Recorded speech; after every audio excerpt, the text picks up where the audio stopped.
What's up, everyone? It's a little early for me. Usually, I got a lucky break and I was able to go on a little early. Thanks for joining, everybody. Uh, all right, so what we're gonna do tonight is we're going to discuss some of the misinformation that gets thrown around in cases like this. I know I do this a lot, but in a case as big as this, I think it's really important. But we're also going to have some fun. So, yeah, that's going to come a little later.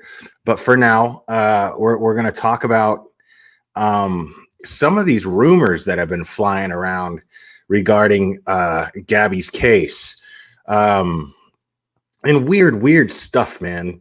And people just doing stuff just to troll. It's really, really weird. Like that people have that kind of time and prioritize their energy to things of that nature. Like making fake statements of the police, which is just really weird. And it sucks, I was in Jay is for Justice's chat earlier this morning, and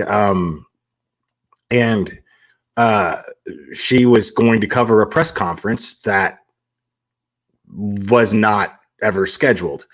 And I first watched it going, oh, okay, a press conference. But then I realized that she got a hold of that fake statement. And I'm not like taking jabs at her or anything. That's, honestly, I sent her an email just as a courtesy from, one YouTuber to another. I sent her an email which was the official statement from the police department saying that they, that it was a fake.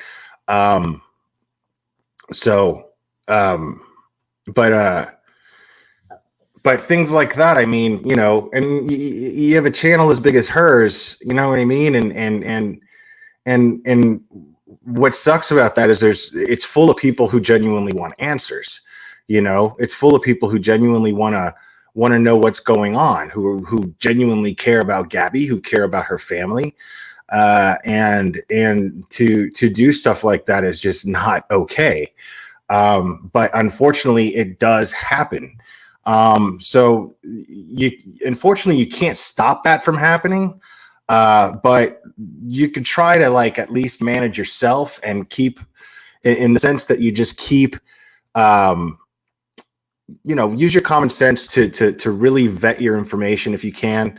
Don't be so quick to just jump on something because it's out there on the internet, because anything can be faked. I have an intro that I never play anymore because it's so choppy, but I put I superimposed my own face on a bunch of different pop culture icons, and it looks real. So it's, you could do anything. So, what I try to do is I try to be like, well, why would somebody do that? Why would something like this happen? Why, you know what I mean? There's this picture floating around now that could be Brian, the picture of him walking down the street.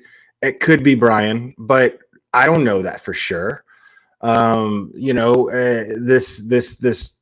TikToker who claims to have picked Brian up hitchhiking. I take that with a grain of salt. It could be true, but I take that stuff with a grain of salt. You know why? Because if every other news media outlet is covering this, mainstream media is covering, all mainstream media is covering this case. So if they're not touching stuff like that, it's probably because they're professionals and they went and looked into this information to try to verify it. And if they're not touching it, it's probably because it can't be verified. So that's how I take stuff like that. I remember I handled the Watts case the same way. It was just anything, if it came from People magazine, I was like, that's not news. That's a tabloid That's a tabloid news source. That's not, so I didn't ever talk about that stuff. And I wasn't even a YouTuber yet. I was an admin for a Watts Facebook group, which we're going to talk a little bit about Facebook groups in a little bit. But yeah, I was an admin in a Watts Facebook group, and I would people would share this stuff like, oh my God, look, Chris Watts had a gay lover, and I'm like, well, where did you hear that from?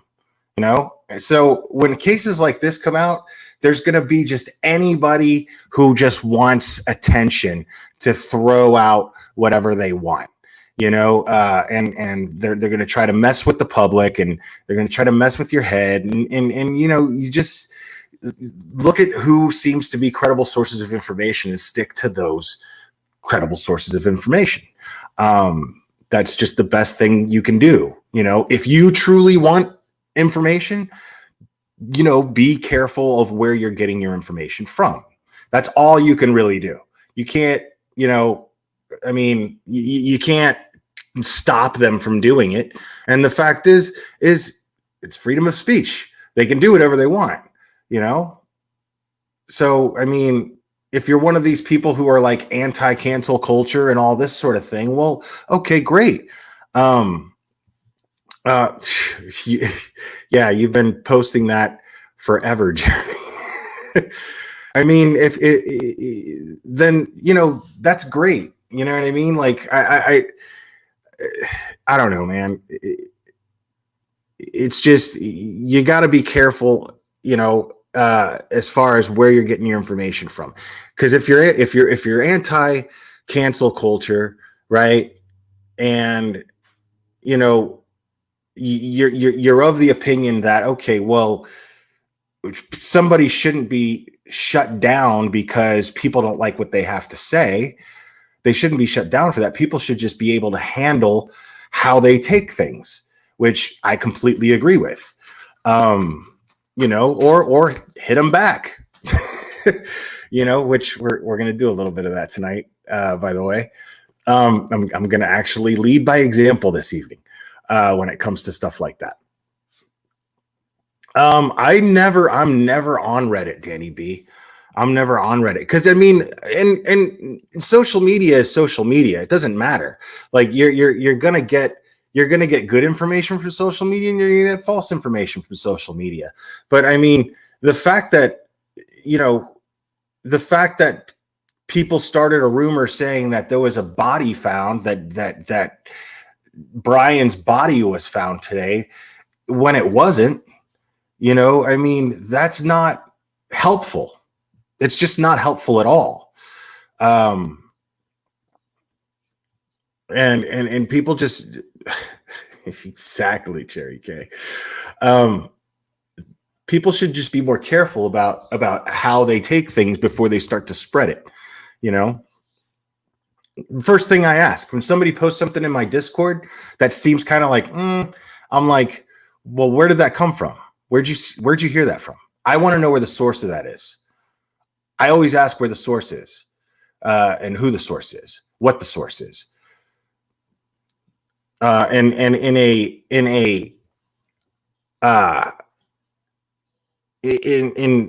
case like this where it's huge. This has gotten to be as big as Scott Peterson. It's huge. So when it comes to a case like this, there's going to be a lot of misinformation getting thrown around. And there's no way you're going to be able to stop it.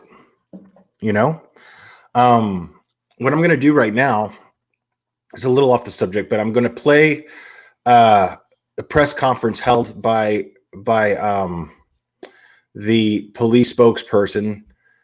I think his name is Josh Taylor. And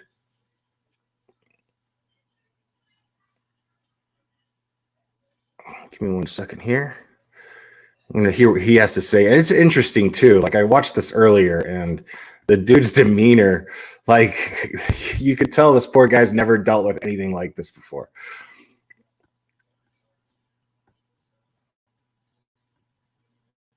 And I may have a special guest on panel with me later.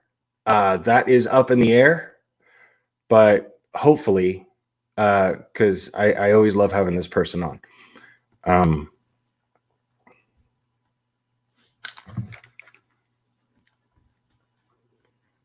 Right. So we've got about 50 law enforcement personnel back here in the park. This is kind of an opening to more than 25,000 acres that are over here into the Carlton Reserve. So obviously it's a vast area.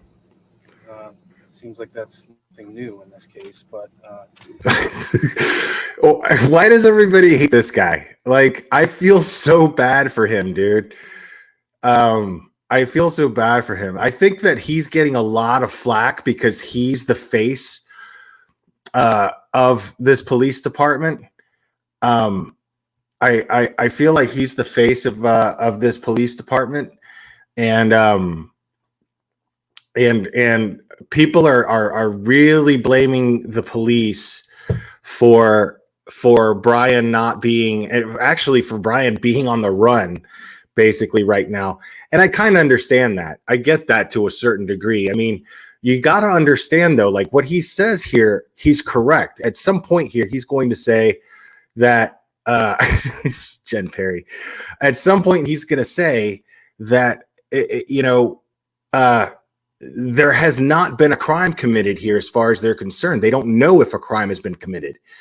So you can't just assume that a crime took place and then place somebody under arrest. That's not going to do any good.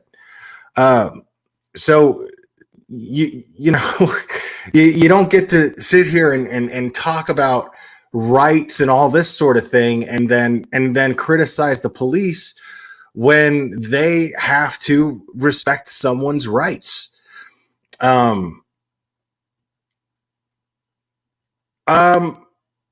mean, drop the ball how though? You know what I'm saying? Like, everybody's like, well, they should have made sure that he was in the house. What are they going to do? Get a search warrant? They lawyered up. They totally lawyered up. Now, I have a theory as to what's going on with Brian right now regarding his family. I have a theory, which I'll get to later. But I'm getting the vibe off this dude that he knows that he's being screwed around with and he's exhausted. But he's a Florida cop. He's a Northern Florida cop. See, the cops in the Summer Wells thing, they didn't come off like this. But and I don't want to give the guy a hard time because I realize he's under a lot of pressure, man. I mean, this is under a microscope from every news source in the country. That's what's going on here. We got 5 different local agencies, including the FBI, helping us with it. What is the hope that Brian is actually out here still, especially since the parents haven't seen him allegedly since Tuesday? We're hopeful. We're hopeful that he's, out here. Certainly we prepare for all different possibilities. But our goal is to locate him and bring him back to Northport. What makes you think it's this area that he might be in? His family says that this is a place that he frequents. They also believe that this is where he came. And again, this is according to them. And does he like to hike in this area? Like, what is and he makes a good point coming up, guys, because the big question is like, well, why are you going by everything the parents are saying? They're obviously going to protect him. Why are you going by everything that his parents are saying? But it's because they can't act as though a crime has been committed. They can't do that yet. They have a missing girl and they have to focus their energies on finding her. They can't assume that she's dead. They can't do that. We're all assuming it. I mean, me included. This is one of the first and only times I've ever been that guy. And I hate to say it. I mean, I watched earlier, just a little while ago, I watched John Walsh on Fox News. John Walsh was on there and he was mad.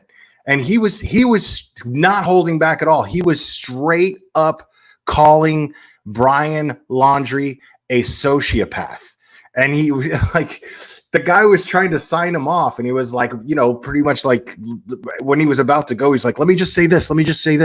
He's a sociopath. And if he's there living with his parents shouldn't be surprised if he ends up taking a knife to all of them and killing them all. And I was like, yo, John, chill, dude. Like, I was like, relax, bro. It was, yeah, he was off the hook. If I could find that, I'm going to play it later. But I was like, yo, but I mean, we're talking about a guy who literally has dedicated his entire life since his son was kidnapped and murdered, Adam Walsh, which happened when I was a little kid. Okay. Since then, this guy has dedicated his entire life to catching criminals. So he's well experienced in dealing and looking at situations such as this. Not so much that he lawyers up, because he even seems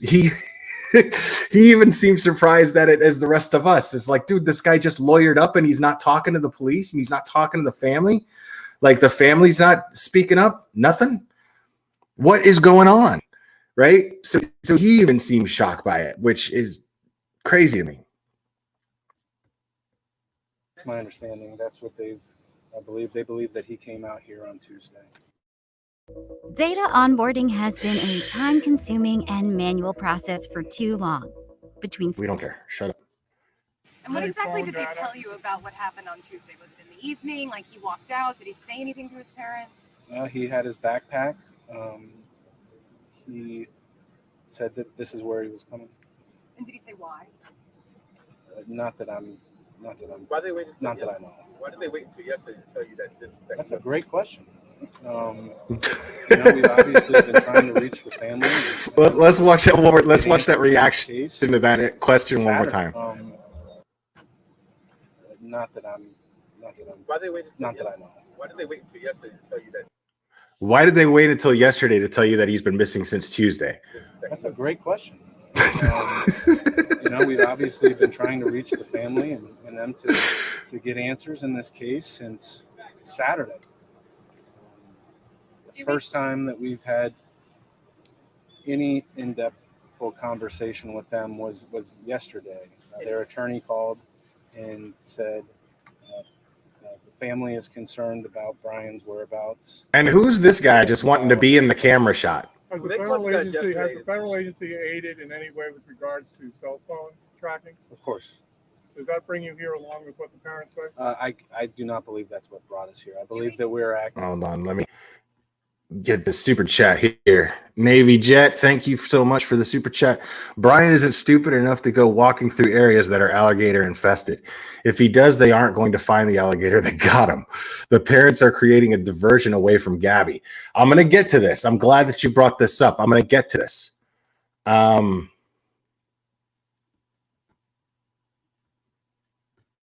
Let's get through this. Some of that stuff takes time to get all of that. We've been working on that for basically where they've been for the last 3 weeks. This guy's got the worst job. Over the last 12 hours, I don't know that we've been able to triangulate that, if you will, but we are certainly, at this point, we're going by their word. We're going by the family's word of where they think that he's at. We believe that his vehicle may have been here too. And when the family said yesterday that he had been since Tuesday, did they say that he was here yesterday, or is this something they just told you guys today? They said the last time they saw him is when he came here. You mentioned his vehicle. What about the vehicle? Was the vehicle found on site? It was not. It was not. Where was the vehicle found? It was at the Laundrie's home. At their home? Yes. Well, you said that they thought that he was in his vehicle. Right. So, I mean, if it was at their house, why would they think that? I mean, look, we're going by their word. We believe that vehicle did make its way from here back to that house. Do we think his skills could maybe be more of a challenge since he's used to being outdoors and it's so rugged out here? Could he be deeply affected? Yeah, I mean, these are people that were living off the grid in different areas. I don't know how frequently if he would come out here and do, day-long hikes or whatever. This guy does not want to be there at all. He'd be out here for months if he wanted. got the vehicle tracked here and then he found it back home. Is there any indication that there might be somebody aiding him in his attempts to evade? Any indication? Any indication that there could be somebody else? I mean, I think, we have I don't to go know. by what they're telling us at this point. Certainly, we are looking at, to corroborate all of the information we've received. And what day did the vehicle leave the house? He reminds me of. I believe it. Has anybody ever seen the old Teen Wolf movie with Michael J. Fox? He reminds me of the basketball coach that just seems to have a lot to say and nothing to say. He's like, I had to. You remind me that that reminds me of this kid that I had. He was wanting to quit. He was wanting to quit the team because his mom was working 2 jobs. She was cleaning houses and she had like a pin in her hip, right? And these were poor people. These were hungry people. And then Michael J. Fox is like, wow, man, what happened to the kid? And he's like, I don't know. He quit. He's a third stringer. I didn't need him. Dude, that's totally what this guy reminds me of right now. Just whatever. It's ridiculous, dude. This is such a farce. And he's like, yeah.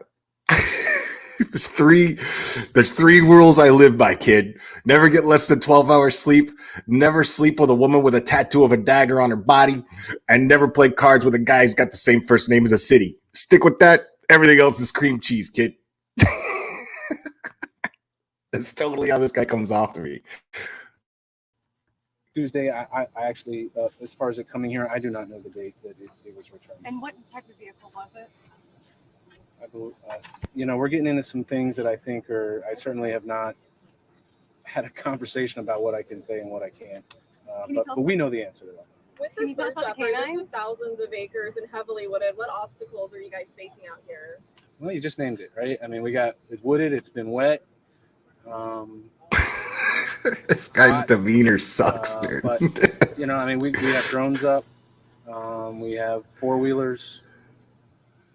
We've got 50 people who are used to dealing. He has no information at all. I mean, most of these folks are from Florida and know what it's like. And this sounds like something could probably solved a lot quicker if people would just talk to you. It seems like they're going in You got the good questions today. Yeah. Sure. Well, I mean, this is where we're at. I mean, that's the bottom line. Our job is, Brian is a resident of this community. Brian was not a suspect in a crime. Brian was a person of interest and a missing person. We're not following him everywhere he's going. There's been some of that, that conversation floating out there, and that's just not how it works. He's so frustrated. No, I can't tell you exactly how it always works, but what I know is no, I can't tell you that. Were we trying to keep an eye out kind of where he's at so that when needed we could potentially reach him? Yes, but our focus was putting resources on trying to find Gabby. We knew that Brian wasn't willing to talk. That was abundantly clear. We were attempting. So we were putting our resources on trying to find Gabby. We knew we would deal with Brian eventually, but this is certainly a twist. Is there anything You think? parents held this information that this could be just another decoy, maybe a way to throw you off for a little bit while he moves on? Well, I'll leave that speculation to you guys. Don't forget. I mean, I don't know. I've never had a missing child in my life, but I think you get to a point of concern, whether that be a day, 2 days, 3 days. I think that depends on the individual and the circumstances. Dude. Remember, I mean, Gabby's parents, it was a significant amount of time before. The guy in the background's killing me. So, yeah. I can't fully answer. And did the parents say anything about Gabby last night, or did they only want to talk about Brian? Their attorney was on the phone with us and, was giving them counsel. I feel like Curious George is going to jump out of conversation this and jump on this dude's back any second. Is there any chance Gabby's with him? No, I have no information that is.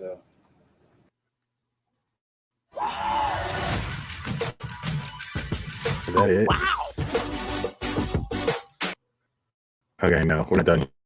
So you mentioned mentioned even earlier likely. today there was canines out there. They had articles of clothing. Can you tell us a little bit about Yeah, that? so we've received a couple questions overnight about, there was some things taken out of the home yesterday during That guy just has to be in the shot. Look at him. Investigation. This is the most articles of clothing awkward that, and ridiculous press conference ever. Except for those that keep out asking, he was a person of interest, you wanted to talk to him, but he wouldn't communicate at all. He didn't want to talk to you guys at all. First of all, thinking, why not just arrest him or bring him in and force him to talk to you? What's that? we don't have a crime. We're looking for somebody. That's it. We can't go just pulling people in. He certainly has the Fifth Amendment not to speak. We're respectful of that. We get it. We're frustrated. Just a couple more, please. I'm sure I can get here all day. This guy's like, dude, That's please make this hell I stop. think that's accurate. When you go to the door and you say, "We'd like to," are you willing to speak with us about what's going on? And they say, "Here's the name and number for our attorney." I mean, I don't know if they actually said that. Physical words of that. But Can you tell us the name of the attorney? that's been widely publicized. I don't have Any that. chance that the family thinks he's suicidal? I don't know that I'm comfortable saying that. I think That's a yes. anything's possible. That's a yes. Speak to some of the tactics. I know there's canine units, different things that are going on. Just what you guys are using to search this Sure. area. So we've got 5-6 different agencies that are out there. We've got 50 plus folks.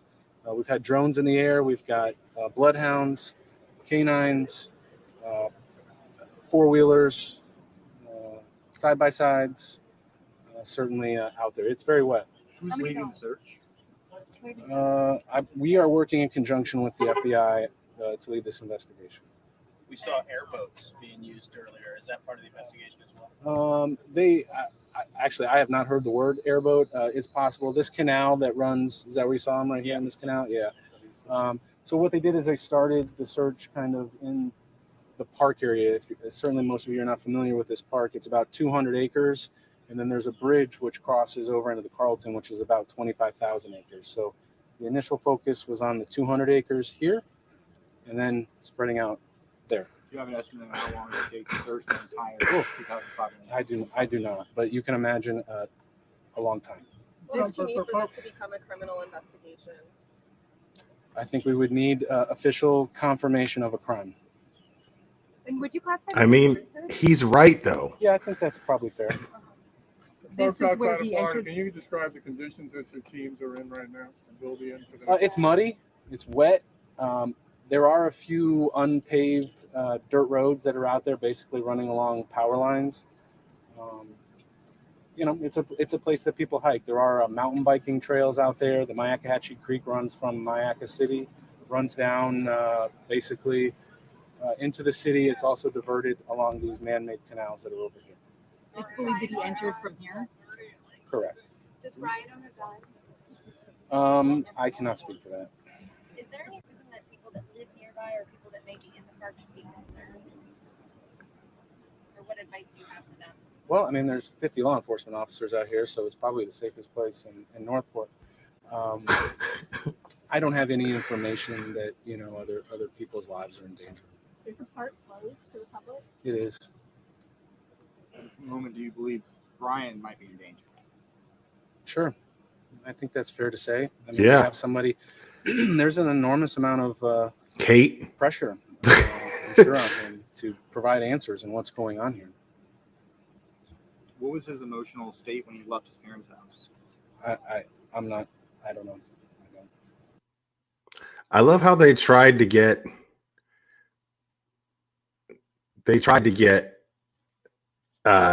him to answer that same question just in a different way. Reporters are slick like that. They'll just ask the same question in a different way, hoping to like trick them into an answer. But okay, listen, first of all, I want to say, obviously, I mean, we're here, we're giggling and laughing and stuff, but it's not because anybody here thinks that this situation is funny. It's absolutely bizarre, and there are aspects of it that make it funny because of how bizarre it is. So to take some of the pressure off, I mean, sometimes you just gotta you gotta find the humor in certain things. The professionals are out there doing their jobs. The professionals are looking for Gabby. They're looking for Brian so that they could get answers about Gabby. And I want you guys to also understand something real quick. Like, we're making jokes about this guy here, this Josh Taylor guy, but he's rightfully frustrated. He's rightfully frustrated. I mean, he can't talk about certain things, and he can't talk about certain things. And he probably just hates talking to the press. This is a super, super high profile case, and anything that he says is going to get picked apart. And so I understand his frustration. And I feel like I get the vibe that the same things that are frustrating us about this case are frustrating him too. They're frustrating law enforcement. And he's the guy that's got to go in front of cameras and talk about it and not talk about certain things. So that's not easy. That's not an easy job to have. So, try to have a little empathy for the guy. To see the guy going, I don't know. It's just funny to me. Because I'm just like, it's not to imply that this is the attitude that the police have when it comes to finding Gabby. I think that the reason why he is mostly frustrated is because that now they've got to sit here and waste time and waste resources that could be spent on finding Gabby, on finding this fool, this Brian Dirty Laundry. All right. So now, as far as he goes, what I find very interesting is, hold on a second.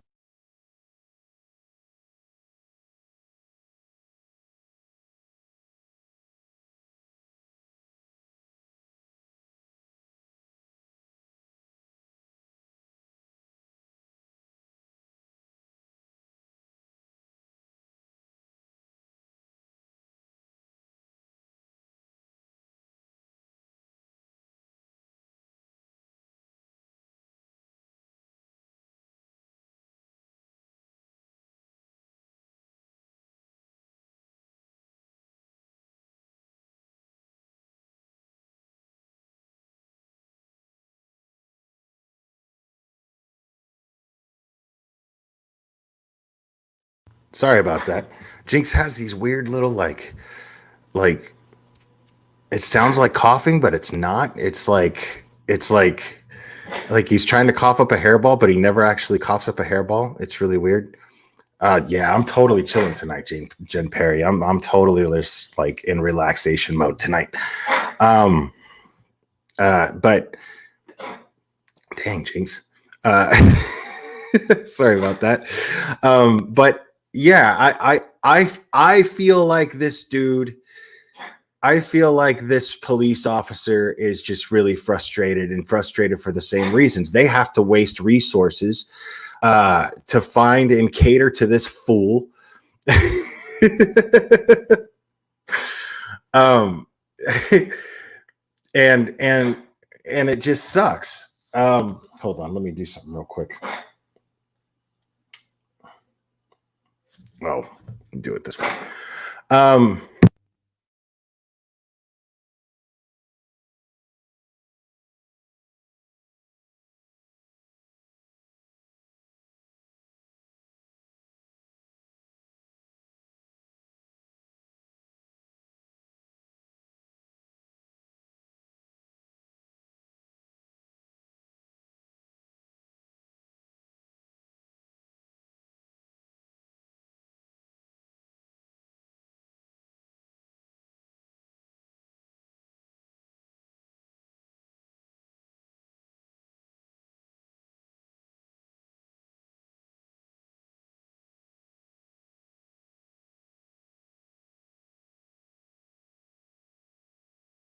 Okay.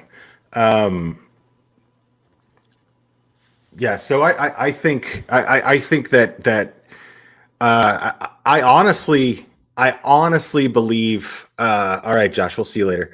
I honestly believe that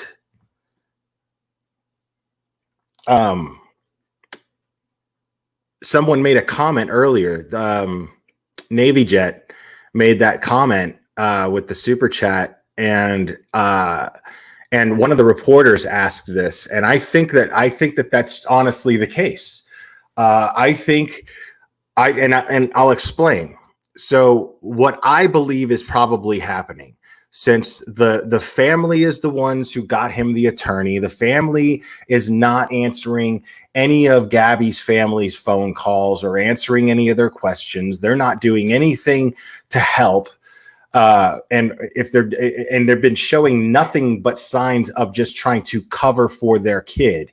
And Brian totally comes off as the kid who's coddled, and he has mommy and daddy bail him out of everything. So he totally comes off like that. And we're seeing signs of this. I honestly think that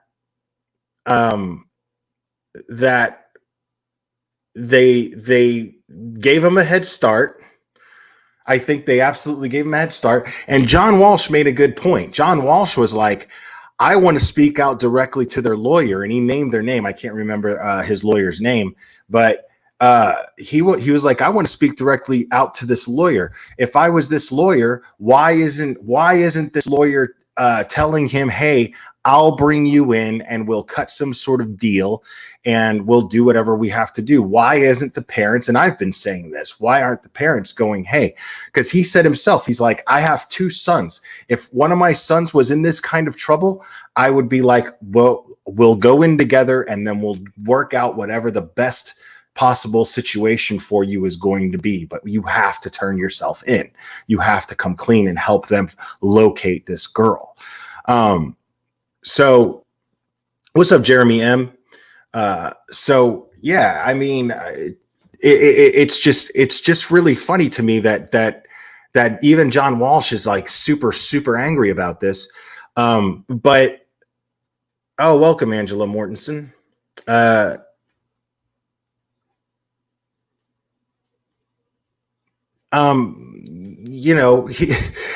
He's totally a participation trophy kid.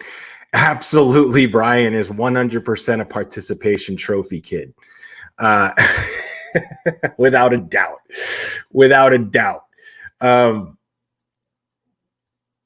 So to me, I mean, yeah, it just makes the most sense that now they're like, okay, we'll give him a head start, get him out of here, let him go on the run.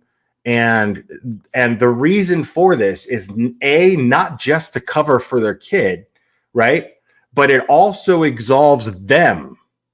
Think about this. It absolves them of any responsibility, because if he just goes missing and then they officially report him missing, well, then how can they be charged with harboring a fugitive? How can they be charged with aiding and abetting if it turns out that proof of a crime actually did take place? Think about that. So they have something to gain by doing this, and by not. And you saw how frustrated, how annoyed he was when he was like, "That's a great question." Josh Taylor was like, "That is a great question. Why did they wait until now to tell us that?" Because he knows that they're being screwed with. Josh Taylor was absolutely, completely, totally flustered and frustrated during that press conference because he knew that he had to be the face of a police department that just got totally played. I'd be mad too. So before you go and start throwing stones at this guy, understand where he's coming from for a minute. You know what I mean? So the fact is I mean, it's what totally makes the most sense.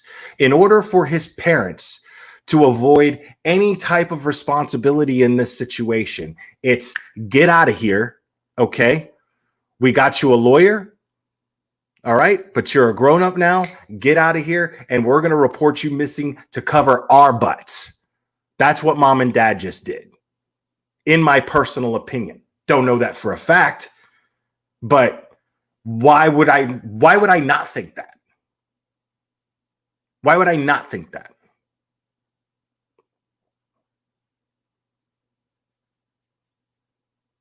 Yeah, that's what I'm saying. I mean, this guy did not want to come up there. He wasn't up there acting like, I mean, he was acting as professional as he could be, but you could tell how frustrated he was. And I can't blame him for being frustrated.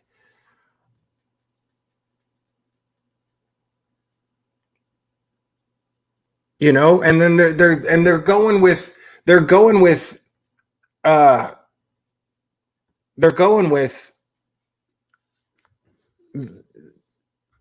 everything that the parents are telling them, right? That's what they're going with.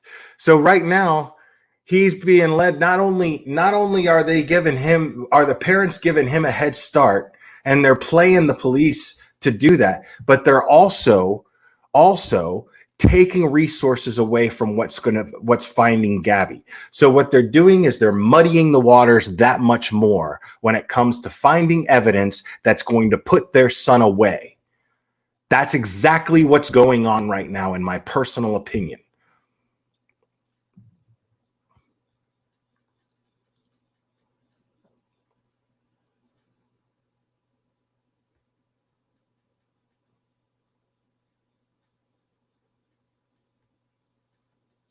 I mean,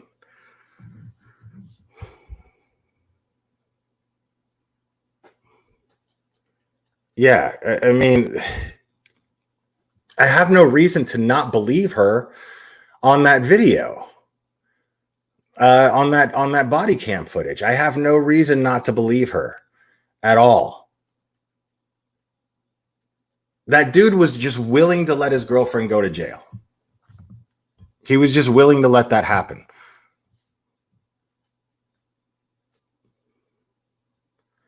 No, those cases, law enforcement has made statements saying that those two cases are not connected. The couple in Moab, they are not connected.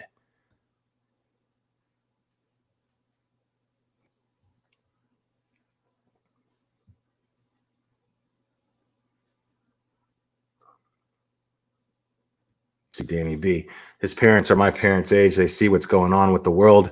They're keeping lots of cash in safes and not at the bank. At least that's what my dad does, so he could have access to lots of cash. Where do you live? I'm just kidding.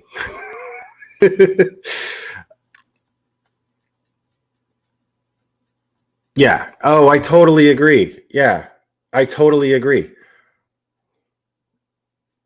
I mean, that's the thing. Nobody's questioning the fact. Well, I mean, a lot of people are, but I'm not.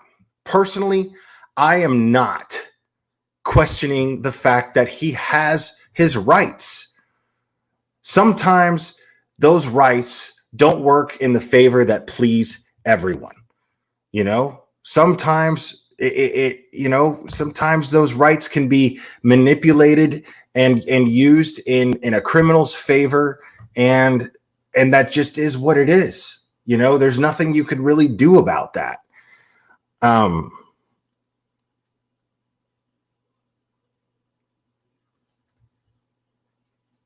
That's actually a really good question.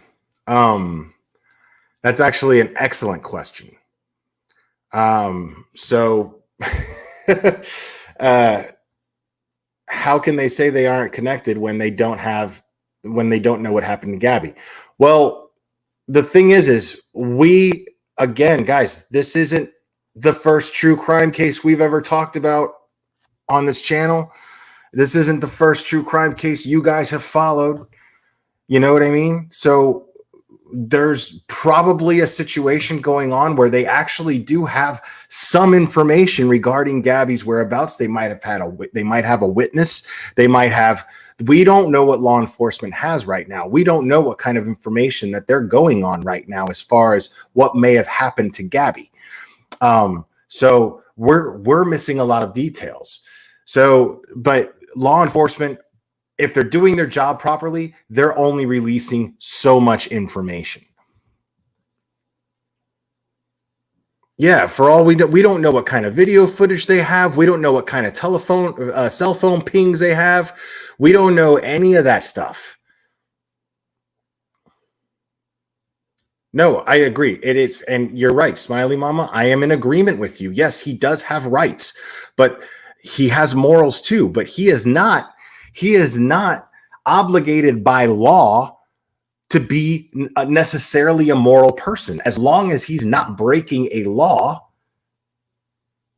then they can't do anything.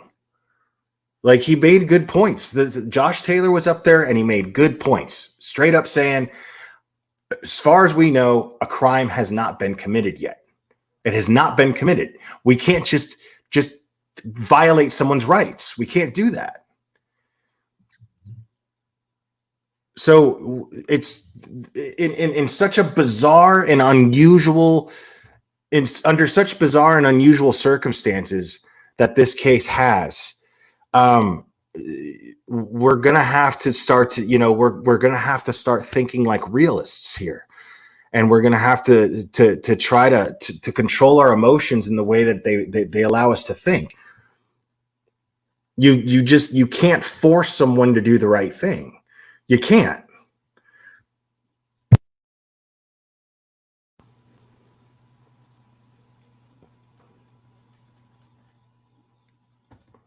Right. Before law enforcement, especially if the FBI is involved, right?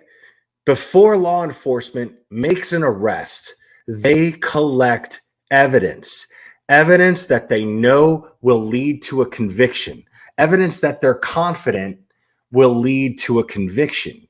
So we don't know what kind of evidence that they've collected yet. We don't have a body for Gabby. We don't know if she's alive or not, or maybe law enforcement does. We don't know if they found something in the van. I mean, we just don't know the details of their investigation. And unfortunately, we're just going to have to trust law enforcement to do their jobs. They are the professionals charged with the responsibility of getting this done. So we're not professionals here. We're just a bunch of opinionated people, and we need to know our role. Now, we can get up here and we can express our opinions, and that's great. But I mean, beyond that, what else can you really do? There's no way. I mean, you can come up with working theories, sure, but understand that you're coming up with working theories based on things that we already know. We don't know. We're not boots on the ground, and we're not doing forensic investigations, and we're not interviewing people. We're not out there investigating this. We're not out there collecting evidence. So we don't know what they really have. So everything that we speculate on is merely based on what law enforcement has let us in on so far. And that's it.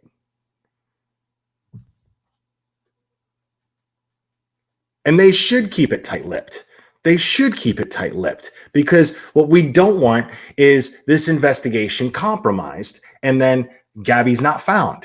Or if Brian is responsible for something happening to Gabby, we want to make sure that he gets convicted and justice is served. Do we not? And if that's the case, then we need to let law enforcement do their jobs. And we need to trust them to do their jobs. Now, is this a blunder on their part? Possibly. Possibly. I mean, here's the thing is everybody's like, well, why did they just take the parents' word? They're obviously covering for Brian. Why did they just take their word that he was in the house? Well, I mean, what are they going to do? They're going to execute a search warrant and search their house? They can't do that. They have nothing to base that on. They'll never get a judge to sign off on a search warrant when they have nothing.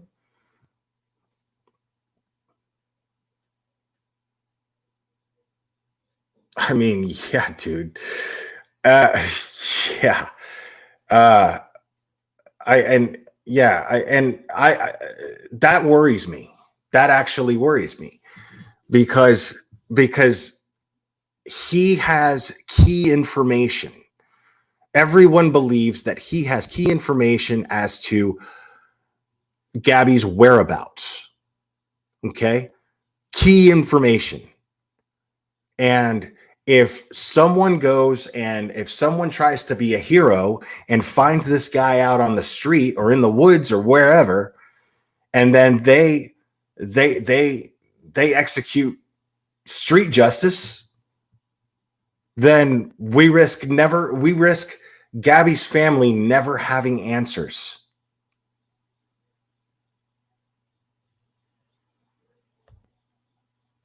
Yeah, see, people say this too. I would love for her daddy to find him. Just saying. Sure. I mean, but the fact is we don't know what happened to Gabby. So why would Gabby's dad, with his focus being how it's been, Gabby's dad has done nothing but go on TV straight up and just be like, this is my daughter. This is all I have to say to you people in the press and everybody watching. That's my daughter. And that's the only focus. Find her. Find her. So if Brian is the only person who actually has any information as to Gabby's whereabouts, her dad is not going to want to do something horrible to him before he can get answers.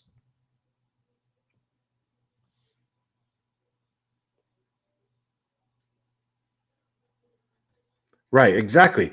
I don't want that to happen. I don't want that to happen. I want law enforcement to do their jobs. I want justice to be served via due process. That's what I want. Now, guys, we're gonna shift this. We're gonna shift this to another direction here.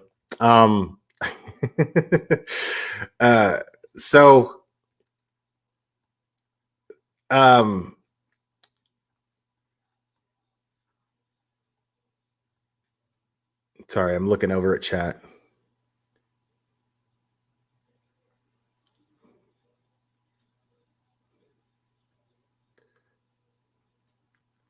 So we're going to shift this to another direction here, as promised in the title. So Canceled Karen has emerged, not on YouTube, but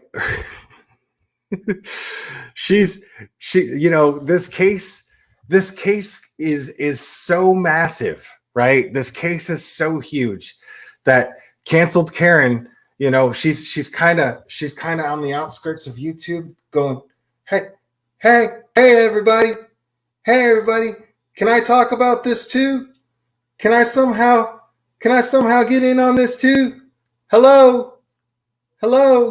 That's what Canceled Karen's doing right now. So what she does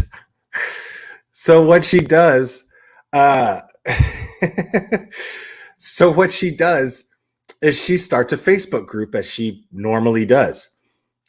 She started a Facebook group, and she does not disappoint because she does exactly what Canceled Karen got canceled for, but just in her Facebook group. And we're gonna delve into that. Now, guys, I've been making memes all day. I posted one in Twitter and I posted one on the community here. But I can make these memes all day, and I made a couple more. So if you guys want access to all those memes, what you can do is you're going to have to join my Patreon, because those are only posted in Discord. So you would have to join Patreon in order to get access to Discord. But if you're a Patreon member, you automatically get Discord access. And we have a lot of fun in there, and you get access to Cherry's Filthy Mind as well, which I apologize for in advance. Cherry hates when I do disclaimers. Um, oh, your best friend, a Gramsci Life, the one you owned right here on this panel one time, or on her panel. Sorry. That would be Critical Karen. No disclaimers. Yes. We all love Cherry. Yes. So this is funny to me because this doesn't even make me mad. This doesn't even make me mad because it's so she's so powerless. She's so powerless. That she has to start this Facebook group and then just try to be this terrorist in her Facebook group. And it's so funny because everybody's just onto her. Like all of her grit was removed with her YouTube channel, and it's hilarious to me. All of her moxie is gone. And let's get into this. You guys are gonna love this. Hold on. And I never found out how many people she has in her group. I never found out. But so you guys see this okay? All right, cool. All right. So this is her post. Why is nobody discussing the fact that these two, 22 and 24 years old, were living in a cluttered up van like a couple of vagabonds, barely making it, showering God knows where, toileting God knows where, using God knows what drugs, having God only knows how many fights because they're spending every waking moment together for 4 months? Why isn't anyone asking where her parents were when she made this ridiculous and foolish decision to live like a gypsy and travel around with no means to barely exist with a guy she had probably already had problems with? Her father didn't sit her down and say, honey, this isn't the smartest idea. His family didn't sit him down and say, hey, Brian, maybe this could end badly. You know, since neither of you have a pat to piss in, no money, and 2 young adults sharing the back of a van is a dangerous situation anyway with the way the world is today. Oh, so now she's on the COVID bandwagon. Okay, good. Good to know. So let's. This is the most typical thing that I could ever expect from her. None of us should ever be surprised about this. Oh, I'm sure she did. Like, none of us should be in the slightest bit surprised about this. Like, first of all, she's always the first person to just tear someone's lifestyle down if it doesn't match up with what her standards of a lifestyle are. You know, like, people do that. You know, hold on. Let me get to the next one. Let me get to the next one because they get. Hold on.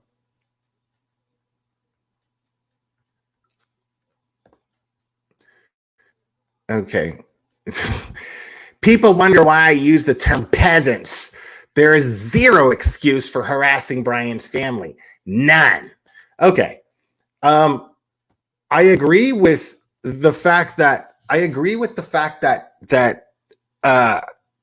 nobody should be harassing his family. Absolutely not. You should not be harassing anybody. But exercising your First Amendment right, Karen? Remember your First Amendment right? This whole thing about your freedom of speech, blah, blah, blah, blah, blah. Yeah. So if this guy can exercise his Fifth Amendment right, then why can't the public exercise their First Amendment right? They have absolutely every right to stand outside of their home, just off of their property, and protest. They have absolutely every right to do that, and I encourage it 150%. Absolutely. Absolutely. Without a doubt. Welcome to Patreon, Marianne.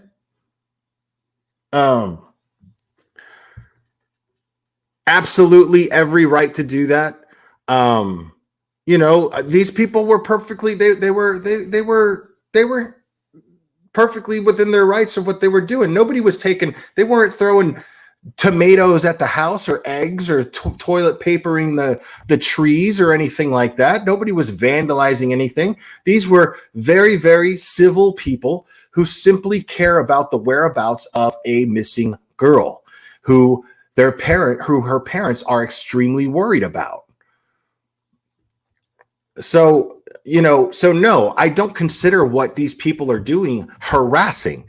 And she wouldn't either if the tables were turned. This is why people call her hypocritical K, because she's real big on the First Amendment when it comes to her harassing victims, when it comes to her trash talking victims' families, when it comes to her victim blaming.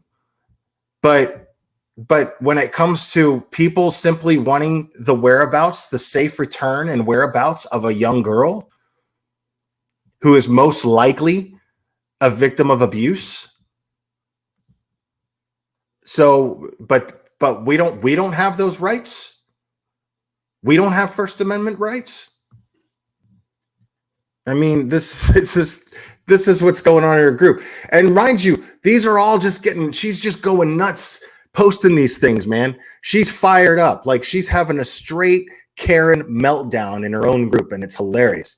People were just sending me screenshots like crazy. Okay, so here we go. Okay, so I priced out the van. These two are crammed up in a midst. Now, this long ass thing that she writes here is just to make one point that they shouldn't have bought a van. Like, it's so stupid. Okay, so I priced out the van. Those two were crammed up in amidst all their garbage and junk, and they ran about 8 to 11K. Where did they get the money for it? And if they had the money for that, why not buy a little super light, ultra light travel trailer and tow it behind a vehicle? You get one of those for around $5,000 with at least water and a toilet for hygiene reasons, in all caps, and space to spread out if you're going to plan to be on the road for months on end. Why a van? And please don't try to tell me people dream of living in vans. Actually, they do. There's a whole subculture of it. Just type it in YouTube, and I promise you, you're going to see a whole lot of YouTube creators doing exactly what Gabby was aspiring to do. And how well she edited that video makes me believe she would have been very successful at it. And don't tell me what issue I can and can't raise in my own group. Don't lecture at me or shame me for why I'm questioning the things I'm questioning. As far as I'm concerned, their deplorable living conditions absolutely are a part of the story and maybe what led to the two of them constantly snapping at one another. Please don't lecture. I love the little no emojis. Please don't lecture me about how awesome van life is and how I don't have a right to judge their decisions. This case is viral. Everyone has opinions. I'm entitled to mine. Don't like them and I can't debate them in a civil manner, then scroll on. I mean, look at there's people are typing laughing emojis. Nobody's taking her seriously. It's it's just so funny. She's just washed up. She's so washed up. She has an air of washed up. I mean, look at why would she get so defensive? Don't lecture me. And she's saying, don't lecture me about how awesome van life is, right? I mean, it's like, dude, people dream of doing this. People dream of not working a job and just living off the land, and it's something that brings them some sort of solace. There's absolutely nothing wrong with it. Like, I love that she tries to shut down a perfectly logical argument. She just shuts it down just because she thinks that it automatically makes it invalid if she tries to shut it down. Don't lecture me about it. Don't lecture me about how great van life is. Well, try to say why it's not for anybody but you. That's what I challenge canceled Karen to do. I challenge canceled Karen to argue against that for someone else, literally anybody but herself, because she can't. No, we all knew this. Guys, I called it. Guys, I called it. Hashtag Will was right. I called it. I said you were not going to be able to shut her up. I told you that this case was going to itch her to no end. She had to get on it. She has to try to capitalize on it some way.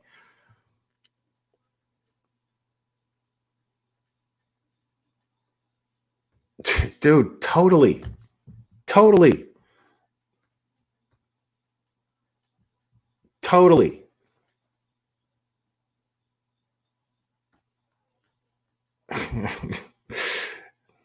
All right. I'm going on.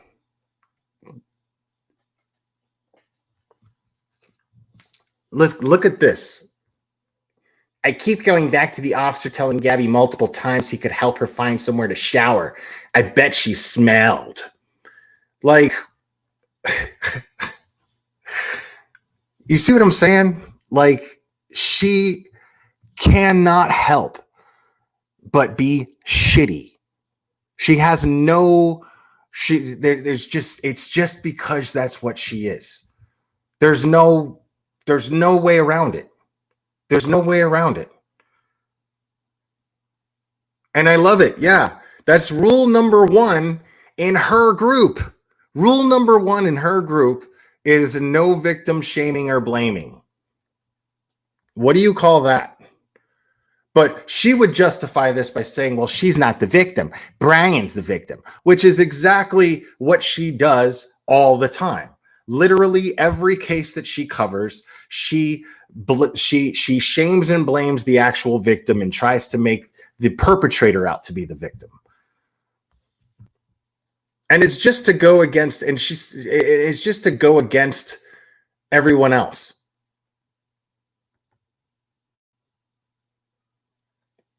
Oh, look, I love this. She says, oh my God, OMG, light bulb moment here. You're also supportive of this van life because it's been made a thing on social media by people doing it for likes and clicks and follows. This case is a study in human social media behavior, how easily people can be brainwashed and convinced into throwing away basic standards of living and even defend it with it's cool, it's a thing. Look how hippie and bohemian it is, and look how happy we are all living with zero comforts. Like, yeah, maybe the whole point is people don't want to be a slave to material things. Maybe the whole point is people are sick and tired of having to pay unnecessary bills. I mean, maybe that's what people are tired of. What is wrong with that? What is wrong with cutting your living expenses to a point where, like, what's wrong with manipulating the system to work in your way? Like, okay, you're telling me I need this. What's funny is, except I don't need it. I don't need it.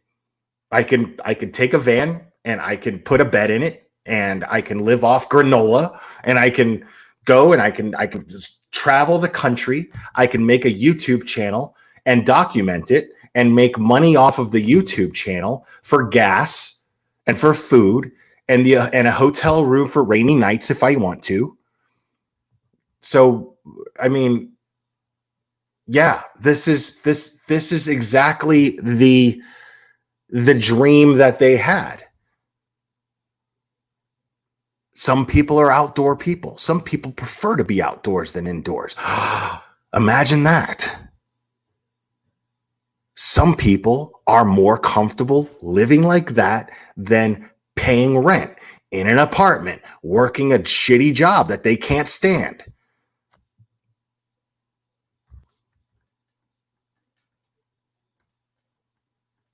So I wish I could say I was shocked. I'm not. I'm shocked how fast and easy people fall in line with something and defend it even to the point of absurdity. It's almost like I spent 3 years trying to teach people to think for themselves for nothing. Fads and crazes. are like a sedative to the masses. Come live like you're homeless. It will be so much fun. Unreal. Just unreal. Like, okay, so we're shaming homeless people now. Okay. Big shocker there. So, I mean, why is it necessarily a fad or a craze to want to live off the grid? To me, it makes perfect sense. Like, just because, let me tell you something, Karen, just because you're incapable of doing something because you're too weak to do it doesn't mean that you get to shame other people for doing it. Because that's the facts. The reason why you're trashing this lifestyle is because you don't have the stuff to be able to do it. You couldn't do it. You couldn't live like these people.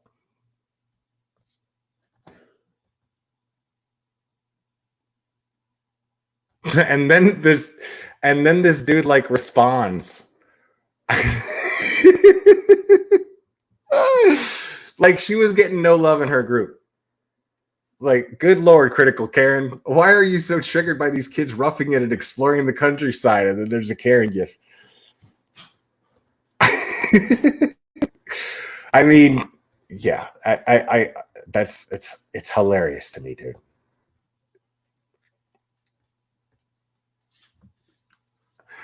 It's not that she's crazy. She knows exactly what she's doing.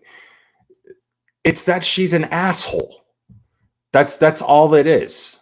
It's not, there's no, oh my God, is she crazy? No, she's not crazy. She knows exactly what she's doing. She's just a mean drunk. Like, that's it. There's no, it's not, there's no deep psychological explanation for canceled Karen. There's no deep analysis to take place. She's just an asshole. And she's even worse when she drinks. And that's it. Like, and she wants to like be in control of people's minds, and she uses the CNN method of projecting and saying, yeah, think the way that I do, and if you don't think the way that I do, well, then you're following the masses, right? But no, like, all you're doing is following what she says because she says it. Anybody who takes things like this to heart and goes, yeah, you're an idiot. Like, it makes you an idiot and an asshole.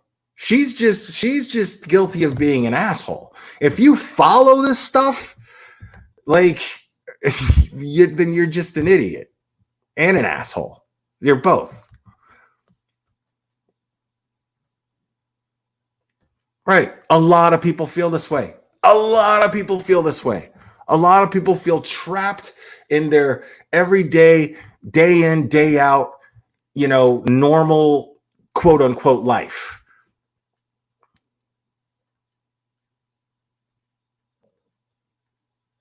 I mean, I don't know. I'm not a psychiatrist. Like, I mean, my unprofessional opinion is that she's just, that's my diagnosis. She's an asshole. Like, that's it. She's just, yeah.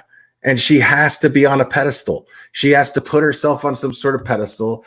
And it's just hilarious to me that because she's canceled on YouTube, right? Like, dude, I've never known anybody to get canceled off YouTube.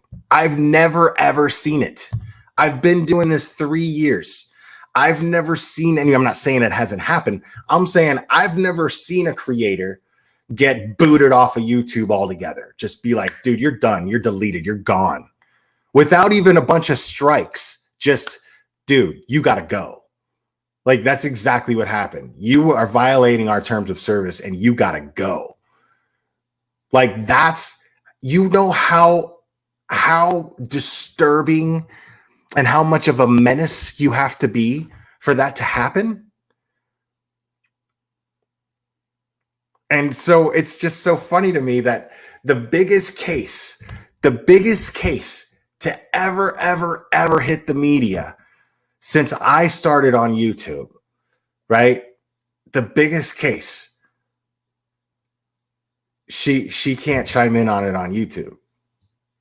Like we're all wearing like Karen Kevlar, and it's pretty dope. She can't do anything. And it's hilarious to me. It's hilarious to me. It's glorious. It's so funny. And it's not because like I'm glad that she got her channel taken away. It's not even that. I'm just saying that it's just the irony that the whole reason that she got kicked off of YouTube, she's actually she's foaming at the mouth because this is the case to do what she got kicked off of YouTube for. And she's proving that she just can't. She's just drooling and she just can't get a bite. She doesn't get to get a bite. It's just, it's so satisfying to me because what it is about her is upsetting people. What it is about her is making people, is stirring people up and getting them upset. And so that they can go, oh my God, you're vile. You're a vile human being, Kay. And then she gets to go, ha, ha, ha, ha, with a kazoo. And now she doesn't get to do that. Now she doesn't get to do that. And it's killing her. It's killing her. And that's what I'm enjoying. That's what I'm enjoying. It's killing her to not be able to do the horrible, horrible shit that she has always done that got her kicked off of YouTube.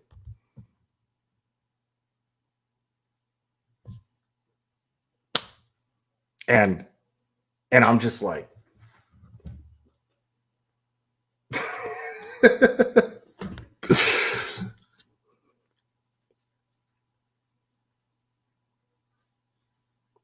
it's just funny to me, dude.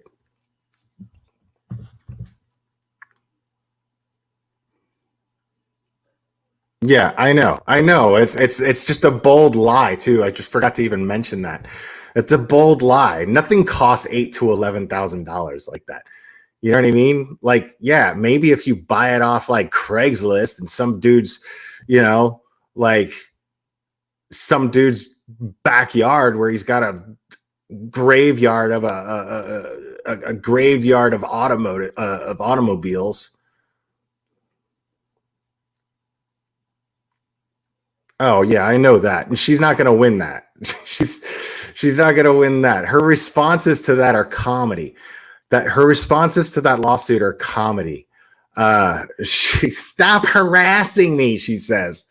Like, no, you're being sued. So yeah, you're going to have to like respond to my emails because I'm an attorney that's suing you. That's how the law works. Yeah. Ray Andriacchio, Christian Andriacchio's mother, is suing her for this exact thing.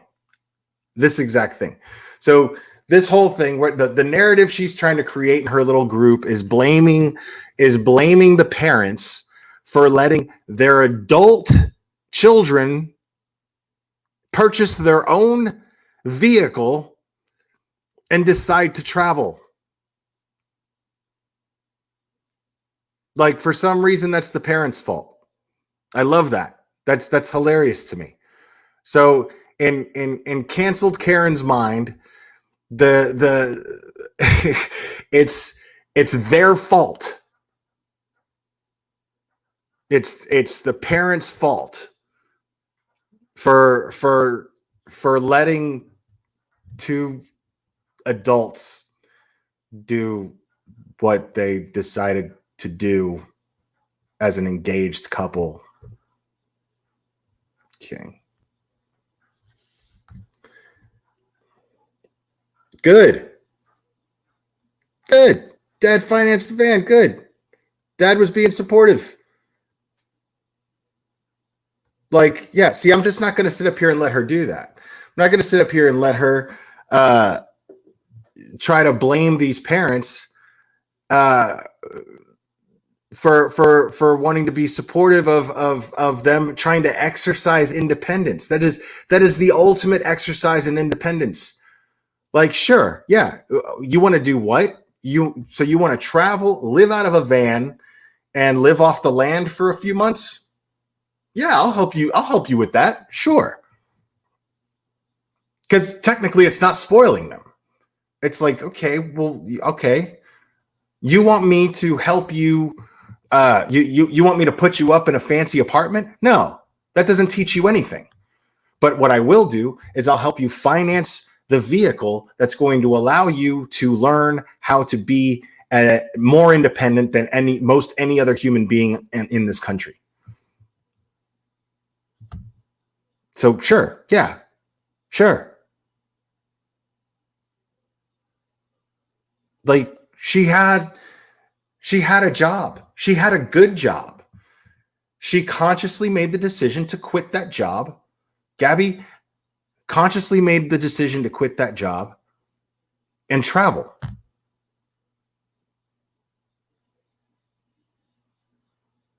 Like there's something wrong with freedom. You know what I mean? Like there's something wrong with freedom and independence where you don't have a boss anymore, and you get to just go wherever you want, wake up whatever time you want to, go see whatever you want to see.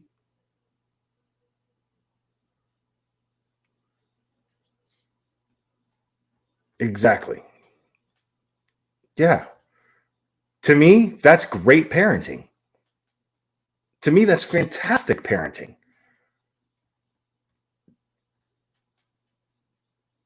Like, I wish I would have had the means to be able to provide that for my kids. That's better parenting than I would have ever been capable of. But I mean, that's something that I definitely would have done for sure. Yeah, that's what I was saying, Josh. That's exactly what I was saying. I was saying, like, that she's like that first post is saying let's go over each question in that first post. Let's do that. Why is nobody discussing the fact that these two, 22 and 24 years old, were living in a cluttered up van like a couple of vagabonds, barely making it, showering God knows where, toileting God knows where, using God knows what drugs, having God only knows how many fights because they're spending every waking moment together for 4 months? The reason why we're not asking that question, Karen, is because they're adults. You answered it in your own sentence. You answered it in your own question. 22 and 24 years old. That means that they're legally old enough to do whatever they want. So that's why. That's exactly why. Just so you know. Let's go to the next question. Why isn't anyone asking where her parents were when she made this ridiculous and foolish decision to live like a gypsy and travel around with no means to barely exist with a guy who had probably already had problems with?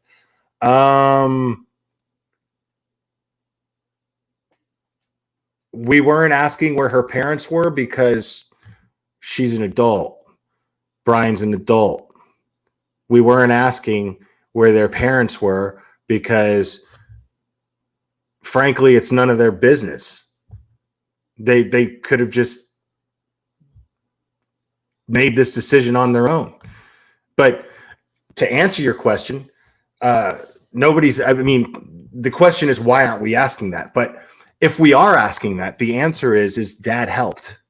Dad helped because he was trying to teach his daughter something about independence and being strong and independent and not having to rely on luxuries rather than necessities. So just mull that over, Karen. Let's see what else. Her father didn't sit her down and say, hey, honey, this isn't the smartest idea. I'm pretty sure that he probably had some sort of conversation with her. There's nothing about that guy. There's nothing about Joe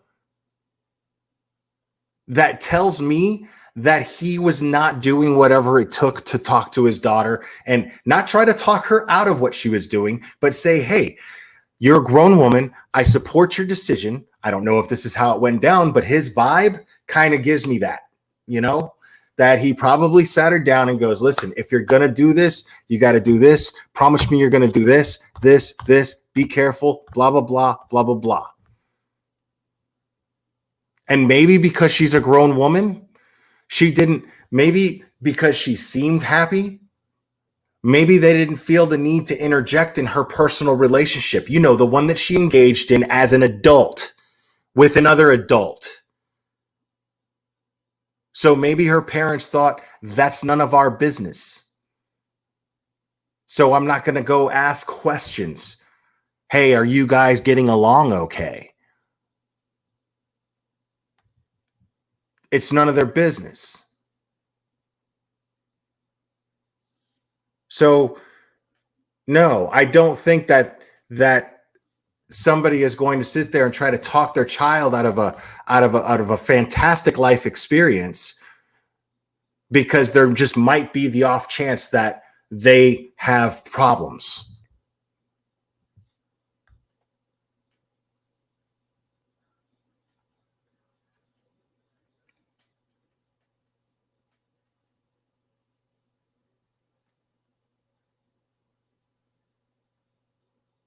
I'm sure.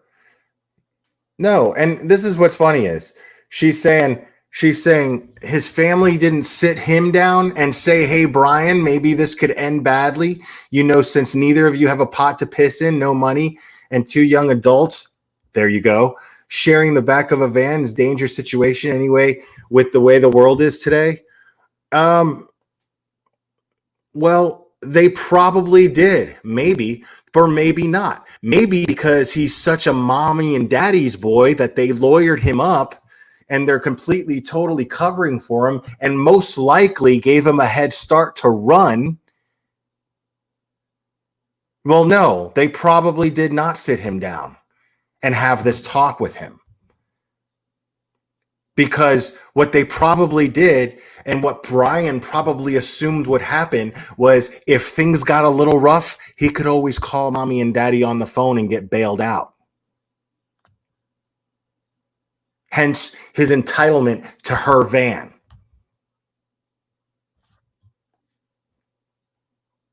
Or his sense of entitlement to her van, I should say.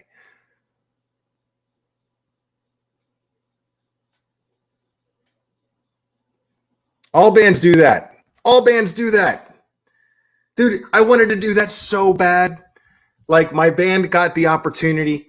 This is a fact. My band got the opportunity to do just a Florida and maybe a couple of states just above Florida to do a tour, Florida and just a couple of states above like Georgia, Tennessee or whatever. Right. We got the opportunity to do that with Poison the Well. Right. I don't know if you guys ever heard of Poison the Well. We got an opportunity to do that. But the thing is we were already in our 30s when we got that opportunity. I was the only guy in the band that wasn't married. The other guys in the band were married and their wives were like, dude, no, you're not doing that. You're not doing that. You know what I'm saying? So, and the only reason we got that opportunity, because the singer from Poison the Well was good friends with our guitarist. And so, he wanted to help us out. That would have never happened unless we knew him. You know what I mean? He wouldn't have wanted us to go with them if we thought that we sucked, because obviously they want people to come out to the shows. But that's the only reason. So no, you if I told you the name of my band, you would have never heard of it. But one of these days, what I'll do is I'll play stuff in Patreon and I'll let you guys hear it. That's what I'll do. But I'm not playing that shit here. Because I don't want to put that stuff out like the other guys in the band and stuff. I don't want to put them out there.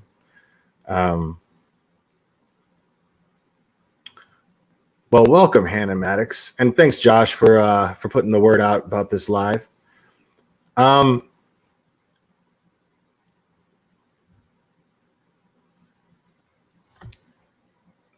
but yeah, it's no, I didn't play drums. I played bass, Jen Perry. But I always like whenever, like when you're in a band, you always have practices, and whenever you're done working on whatever, like it's kind of normal for the band to just kind of switch up instruments and just screw around and have fun. And so I always jumped on the drums.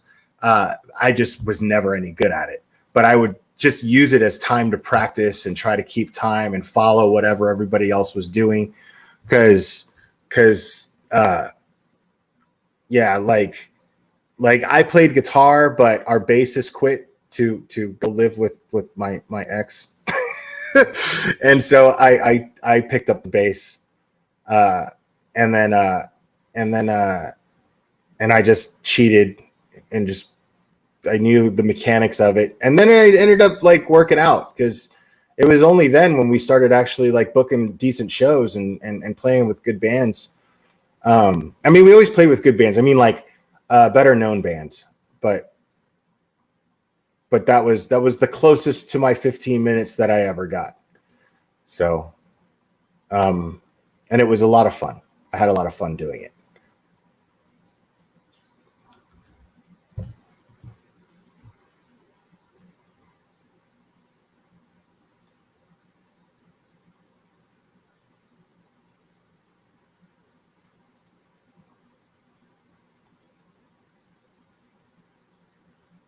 I mean, yeah, it's just so funny to me, dude. It's just so funny to me, and I'm just gonna keep as long as that group's up and stuff. Because what's really funny is it's just not. I mean, the amount of deleted. I was told that these comments, they kept trying to get screenshots of the comments that people were making because they were hilarious with her posts, and they were getting deleted like. Like Doc Holliday with a gun, man. Just she was quick on the draw to delete those comments. Because you got to think critically, as long as it doesn't disagree with what she's saying. Yes, you wish. That is a fact. That happened. Yes, they're still married, by the way.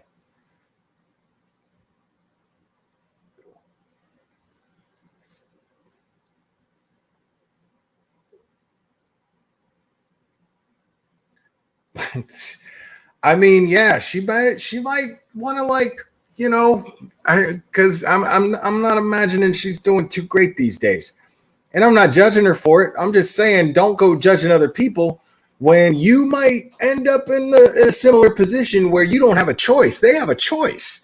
You might not have a choice, Karen. You might end up having to, that might have to be an option.